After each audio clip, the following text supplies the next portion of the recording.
und willkommen bei der Lately Show mit mir, Florian Strelitz. Immer noch aus meinem Wohnzimmer, das auch weiterhin im Keller vom BND steht, weil mein Wohnzimmer leider von Interpol gesucht wird. Wegen dieser einen Sache in Las Vegas, von dem mein Wohnzimmer glaubte, dass was in Las Vegas passiert, bleibt auch in Las Vegas. Was es nur nicht tat, denn ein Dutzend tote Nutten verschwinden halt nicht so einfach. Auch wenn David Copperfield meinte, dass er die verschwinden lassen könnte, letztlich aber auch nur so lange die Polizei frontal auf das Hotelzimmer schaut und sich nicht leicht nach links oder rechts bewegt. Aber kommen wir jetzt zu unserem Thema heute Abend und schauen einmal auf Interpol und deren Suche nach Verdächtigen mit einem internationalen Haftbefehl. Wie hier. Die Affäre um fehlerhafte Brustimplantate der französischen Firma PIP hat nun strafrechtliche Konsequenzen. Die internationale Polizeibehörde Interpol fahndet jetzt nach dem Firmengründer. Interpol hat einen Steckbrief mit Foto des 72-jährigen Jean-Claude Maas auf Antrag von Costa Rica ins Internet gestellt. Vorgeworfen werden ihm Delikte in der Kategorie Leben und Gesundheit. Bei der Firma PIP soll Silikon für Brustimplantate verwendet worden sein, das eigentlich zur Herstellung von Matratzen dient. Letztes Jahr war PIP pleite gegangen. Die Implantate waren bereits zuvor verboten worden. Wow. Einen Augenblick mal. Brustimplantate aus Silikon, das eigentlich für Matratzen gedacht war? Ist das wirklich keinem aufgefallen beim Einsetzen, dass die Implantate nicht aussahen wie Kissen, sondern wie Matratzen? Und so eine Meldung um kurz nach 20 Uhr im Schweizer Fernsehen?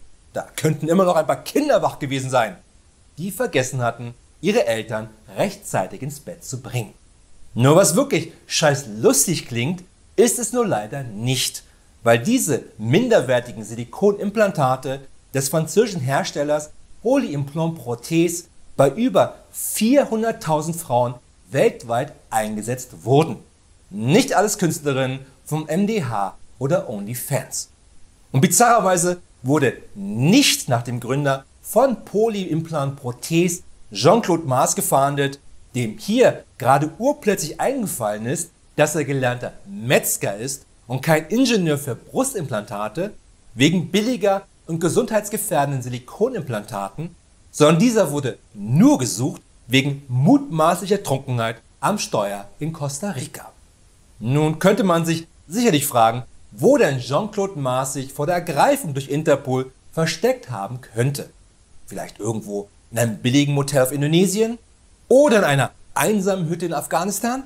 Oder einfach bei sich zu Hause in Frankreich, vermutlich direkt neben dem Hauptsitz von Interpol. Da hätte man sich viel Zeit sparen können für das Ausschreiben eines internationalen Haftbefehls und einfach mal in der Nachbarschaft hätte fragen können. Um aber besser über Interpol reden zu können, gerade warum sich Interpol immer wieder anbietet, für den einen oder anderen Staat nicht nur Verbrecher zu fassen, sondern auch Kritiker mundtot zu machen, müssen wir uns einmal die Geschichte von Interpol etwas genauer anschauen. Gegründet wurde die ursprüngliche Internationale Kriminalpolizeiliche Kommission, kurz IKPK, am 7. September 1923 in Wien. Dabei stammte die Idee sogar noch aus dem 19. Jahrhundert, da es damals das Interesse gab, gerade reaktionäre Personen in Russland und in Österreich-Ungarn besser habhaft zu werden, wenn man eine übergreifende gemeinsame Polizeiorganisation hätte. Was damals wichtiger war, als etwa vielleicht gemeinsam die immer weiter grassierende Kriminalität zu bekämpfen. Auslöser war dabei, dass es gerade um 1900 immer mehr sozialistische Bewegungen gab, die auch mit Gewalt den Monarchien in Russland und in Österreich-Ungarn ein jähes Ende setzen wollten. Wie bei der gescheiterten russischen Revolution später 1905, die einst Wladimir Ilyich Lenin, der hier selbst 100 Jahre nach seinem Tod immer noch versucht, dich in einem Staring Contest zu bezwingen, ins Exil in die Schweiz zwang. Und da Zar und der Kaiserkönig von Österreich-Ungarn und die vielen anderen Adligen das halt total unloll fanden, dass da jemand an ihren Thronen und Privilegien sägte, gab es die Idee, ob man das nicht besser gemeinsam verhindern könnte. In irgendeiner polizeilichen Form. Da aber damals so ziemlich jeder mit jedem vor dem Krieg stand, versandete diese Idee und wurde erst wieder nach dem Ende des Ersten Weltkrieges aufgenommen. Man musste jedoch erkennen, dass es nicht sozialistische oder kommunistische Bewegungen waren, die einem Staat und seinen Bürgern schadeten, Russland einmal ausgenommen, sondern vor allem Verbrecher, Russland wieder inkludiert. Und so kam es zur Gründung der IKPK, der 16 europäische Staaten, die USA und Japan beitraten, um vor allem dem Drogenschmuggel und der Mafia etwas entgegenzusetzen. Dabei wurde der Wiener Polizeipräsident Johann Schober, der sich hier gerade vorgenommen hat, alle Bücher von Agatha Christie als Übung für die Aufgaben als Überpolizist zu lesen, erster Chef von Interpol, der sich bereits zuvor in Zeiten von K&K bei der Polizeiarbeit europaweit einen Namen gemacht hatte. Da Interpol, klang schon damals besser als IKPK, in Österreich seinen Sitz hatte, stellte auch weiterhin Österreich den Chef. Was jedoch nach dem Anschluss Österreichs 1938 an das Deutsche Reich bedeutete, dass nun die Nazis bestimmen konnten, wer Interpol anführt. Und das wurde dann Reinhard Heydrich, der in einer Nebenfunktion auch der Chef der Gestapo war. Nur da der Weg nach Wien so weit war im Krieg, wurde Interpol nach Berlin verlegt, nach Wannsee. Wenig überraschend mit Wannsee und den Nazis. Jedenfalls nutzten dann die Nazis Interpol, wie einst der Zar und Kaiserkönig von Österreich-Ungarn es sich gedacht hatten, und jagten international damit Feinde ihres Regimes. Weil Verbrecher brauchten sie nicht jagen, das waren sie ja schon selber. Und nach dem viel zu späten Tod von Reinhard Heydrich übernahm Ernst Kaltenbrunner den Vorsitz, der dann später bei den Prozessen in Nürnberg zum Glück hingerichtet wurde. In diesem Zuge wurde Interpol erst einmal aufgelöst, um 1946 in Paris wieder gegründet zu werden, weswegen bis heute Interpol französisch geprägt ist. Trotzdem kam mit Paul Dickkopf 1968 abermals ein Deutscher an die Spitze, der zuvor auch Chef vom Bundeskriminalamt war und vermutlich hier versuchte, seine alten SS-Akten unter einem Berg von anderen SS-Akten zu verstecken, bei dem nur, wenig überraschend, dann rauskam, dass er natürlich ein ehemaliger SS-Offizier war und sogar bei Interpol als noch am Wannsee residierte. Lange Rede und zum Glück keine Nazis später wurde Interpol 1989 nach Lyon verlegt und ist heute mit 170 teilnehmenden Staaten die zweitgrößte multilaterale Kooperationseinrichtung der Welt hinter den Vereinten Nationen. Und auch wenn Interpol gerne in Filmen als aktiver Polizeiapparat gezeigt wird, der wie das amerikanische FBI Türen eintritt und Terroristen festnimmt, ist Interpol nur eine weitere Exekutive für die einzelnen Staaten, da Interpol niemanden selber festnehmen kann oder gar Durchsuchungen durchführt. Das dürfen nur die Polizeiorgane der zuständigen Länder vor Ort, aber nicht Mitarbeiter von Interpol. Somit ist Interpol ein wichtiger Zuarbeiter für die Strafverfolgungsbehörden der teilnehmenden Staaten, dessen einzige Waffe der internationale Haftbefehl ist, der so funktioniert. In der Interpol-Zentrale im französischen Lyon laufen die Fäden weltweiter Fahndungen zusammen. Hier entstehen auch die Red Notices. Wenn ein Land einen Verdächtigen international suchen lassen möchte, schickt es diesen Wunsch digital an die Interpol-Zentrale. Von dort geht die Fahndung raus an alle Mitgliedstaaten. Effektiv und sicher, sagt Interpol.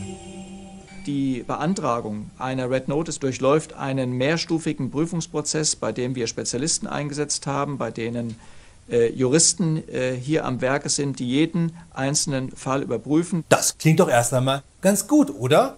Einziges klitzekleines Problemchen ist nur, dass die Juristen von Interpol keinerlei Zugang zu den eigentlichen Ermittlungsakten haben. Bedeutet, dass sie den Antrag für einen internationalen Haftbefehl mit der Angabe des Verbrechens bekommen, aber eben auch nicht mit mehr. Nur daran können sie nicht erkennen, ob damit tatsächlich Verbrecher gesucht werden oder Unschuldige. Nur dafür braucht man echt keine Juristen, um das zu machen. Das kann der Prakti viel billiger machen. Und der braucht dafür noch nicht einmal Wasser oder Essen oder Pausen. Nur genau deswegen wird der internationale Haftbefehl immer häufiger auch genutzt, um damit eben nicht grenzüberschreitende Verbrecher zu jagen, sondern Regimekritiker in einem der 170 Länder festnehmen und dann an sich ausliefern zu lassen. Komisch und ein bisschen Nazi-like, ist aber so. Beispiele für Missbrauch gibt es viele. Die Türkei zum Beispiel ließ die Exilautorin Pınar Selek per Red Notice suchen, genauso wie andere politische Aktivisten oder Kurden. Pınar Selek wird vorgeworfen, in einen Bombenanschlag verwickelt gewesen zu sein. Bereits mehrfach wurde sie von Gerichten freigesprochen. Die Anschuldigungen gelten als politisch motiviert. Auch Russland erwirkt immer wieder Red Notices gegen Oppositionelle. Gegen den ehemaligen Banker und Putin-Kritiker Andrei Drobinin zum Beispiel. Er wurde wegen angeblichen Rauditums auf die Liste gesetzt. Ein deutsches Gericht hat inzwischen festgestellt, dass die Vorwürfe politisch motiviert waren. Wegen Rowdytum vom Interpol international gesucht? Scheiße, dann müsste ich bei denen auf Platz 1 stehen. Alleine, weil ich mehrfach auf der rechten Spur in London gefahren bin. Wohlwissend, dass da Linksverkehr herrscht. Aber hier hört es eben bei Interpol leider nicht auf. Nicht nur, dass es mal einen Nazi nach 1946 als Chef gab, hat gerade China in den letzten 10 Jahren massiv versucht, seinen Einfluss auch auf internationale Organisationen wie die WHO, die Vereinten Nationen und auch auf Interpol auszuweiten, sodass ab 2016 der ehemalige stellvertretende Minister für öffentliche Sicherheit Chinas, Meng Hongwei, sogar Chef von Interpol wurde. Ideal, um den einen oder anderen Uiguren per Haftbefehl zurück in sein Umerziehungslager zu bekommen oder andere Kritiker. Nur nahm das bei Meng Hongwei dann doch eine eher seltsame Wendung. Der Präsident von Interpol, Meng Hongwei, ist in China festgesetzt worden. Das teilten die Behörden dort mit, nachdem die internationale Polizeiorganisation eine Erklärung gefordert hatte. Meng war vor knapp 2 Wochen auf einer Reise in seine Heimat verschwunden. Ihm wird Korruption vorgeworfen. Er war der erste chinesische Interpol-Chef und hat inzwischen seinen Rücktritt erklärt. Gut, dass er wenigstens auch gleich seinen Rücktritt erklärt hat, denn ich weiß nicht, wie die Bedingungen für Homeoffice in einem chinesischen Gefängnis sind. Immerhin hat er nun 13 Jahre Zeit, das WLAN-Passwort zu erraten, da er zu einer solchen Haft mittlerweile verurteilt wurde. Wegen Korruption, vermutlich. Oder hat was gegen Xi Jinpings dicken Bauch gesagt. Sicherlich wäre es für China einfacher gewesen, ihn nicht gleich zu entführen und Interpol wie ein Haufen wirr herumrennender Hühner aussehen zu lassen, weil sie ihren eigenen Chef nicht mehr finden konnten und dass trotz internationaler Netzwerke nichts von Meng Hongweis Festnahme durch China wusste. Okay, als China hätte man da mal auch einen internationalen Haftbefehl gegen Meng Hongwei bei Interpol beantragen können und dann hätte ich nur zu gerne das Gesicht des Mitarbeiters gesehen, wenn der das seinem Chef Meng Hongwei gesagt hätte. Dass aber Interpol auch richtig wichtige Arbeit leistet, zeigen Fälle wie dieser. Seit 2014 lebte Marc Ferren-Biar unbehelligt in einer italienischen Auswanderergemeinde in der Dominikanischen Republik. Jetzt landete der von Interpol Gesuchte wieder in Mailand. Die italienische Staatsanwaltschaft wirft ihm vor, im Auftrag des Caciola-Clans, Teil der kalabrischen 'Ndrangheta-Mafia, in den Niederlanden mit Kokain gehandelt zu haben.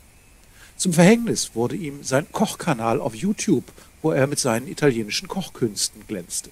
Die Videos zeigten zwar nie sein Gesicht, aber die Tattoos auf seinen Armen verrieten ihn. Und wer weiß, wie viele YouTube-Köche noch da draußen rumlaufen, sich nie zeigen, aber in Wirklichkeit Schwerverbrecher sind, weil sie viel zu viel Maggi in ihre Suppe gießen oder mit nicht angegebenem Product Placement Kohle kassieren. Und das bringt uns direkt zur Finanzierung von Interpol. Aktuell zahlt jedes Land, das bei Interpol ist, einen Mitgliedsbeitrag, was sie am Ende zu knapp 50 Millionen Euro im Jahr summiert.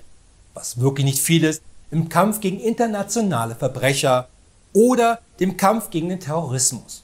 Aber wie auch bei der WHO kann man als Staat Interpol Geld spenden. Meine Vision ist der Kampf gegen den Terror und die Cyberkriminalität. Die nächsten 10 Jahre werden sehr schwierig und sehr heikel. Und Elias Mür gewinnt Sponsoren. Die Vereinigten Arabischen Emirate steigen ein. Gleich 50 Millionen Euro spenden die Scheichs. Sie fragen, welches Interesse Sie damit verfolgen? Gar keines. Die Emirate werden zur größten Spendernation, sind Gastgeber mehrerer Interpol-Konferenzen. Schaufenster, um international als Kämpfer für Rechtsstaatlichkeit zu erscheinen. Trotz der prekären Menschenrechtslage im Land. Eigentlich hatte auch Saudi-Arabien um Mohammed bin Salman vor, sogar 100 Millionen Euro an Interpol zu spenden. Allerdings kam dann die Ermordung des saudi-arabischen Journalisten Jamal Khashoggi 2018 dazwischen, der in der saudischen Botschaft in der Türkei von einem Killerkommando getötet und zersägt wurde, damit man ihn so aus der Botschaft bringen konnte. Auf Befehl von Mohammed bin Salman, den nur seine Freunde MBS nennen, alle anderen nur Mr. Bonesaw. Zufälligerweise stellen auch die Vereinigten Arabischen Emirate heute den Präsidenten von Interpol mit Ahmed Nasser al-Raisi. Total zufällig und hat auch bestimmt nichts mit der Spende von über 50 Millionen Euro zu tun. Vielleicht können uns Ali Ahmad und Matthew Hedges etwas über Ahmed Nasser al-Raisi erzählen, da die beiden unter fadenscheinigen Gründen in den Vereinigten Arabischen Emiraten festgenommen wurden und dabei zu Gast in Gefängnissen waren, die direkt Ahmed Nasser al-Raisi unterstellt sind. 20 Tage war Ali Ahmad in den Vereinigten Arabischen Emiraten im Gefängnis. Er wurde festgenommen und gefoltert, sagt er, weil er ein Trikot der Fußballmannschaft Katars getragen hatte. Sie haben mich gezwungen, Medikamente zu nehmen, eine Art Beruhigungsmittel, um mich schläfrig zu machen. Und sie haben mir Gewalt angedroht. Das war kaum auszuhalten. Ich habe später sogar versucht, mich umzubringen. Beide, Hedges und Ahmad, machen diesen Mann für ihr Martyrium verantwortlich. Ahmed Nasser al-Raisi ist Chefinspektor im Innenministerium der Vereinigten Arabischen Emirate und in dieser Funktion auch verantwortlich für alles, was in den Gefängnissen des Landes geschieht. Okay, da hätte Interpol aber mehr rausholen können als nur die 50 Millionen. Aber man ist ja nicht bei der FIFA, sondern nur bei Interpol. Interpol hilft dabei, Verbrecher zu fangen. Interpol hilft dabei, die Kriminalität sowohl offline als auch online zu bekämpfen. Und das international. Aber gerade unter diesen Aspekten hätte es definitiv nicht geschadet, sich in seine Agenda oder AGBs, keine Ahnung wie die Franzosen das machen, reinzuschreiben, dass man den internationalen Haftbefehl nicht missbrauchen darf als Land. Und vor allem, dass die Mitarbeiter von Interpol das Werkzeug bekommen, diese Anfragen einsehen zu können, wieso jemand international gesucht werden soll. Und analog zur WHO, die von China massiv finanziell unterstützt wird, sollte auch Interpol unabhängig finanziert werden. Und zwar ordentlich. Denn keiner will Interpol bei einem Verbrechen rufen, das nicht von uns bezahlt wird, sondern von genau dem Verbrecher, wegen dem wir es gerufen haben. Dass ich das nach fast 100 Jahren Interpol heute noch hier sagen muss, zeigt nur, wie kaputt Interpol in diesem Bereich ist. Nur wir brauchen kein kaputtes oder gar korruptes Interpol, um mit den Gefahren der Welt klarzukommen, sondern wir brauchen ein verdammt fittes und vor allem vertrauenswürdiges Interpol.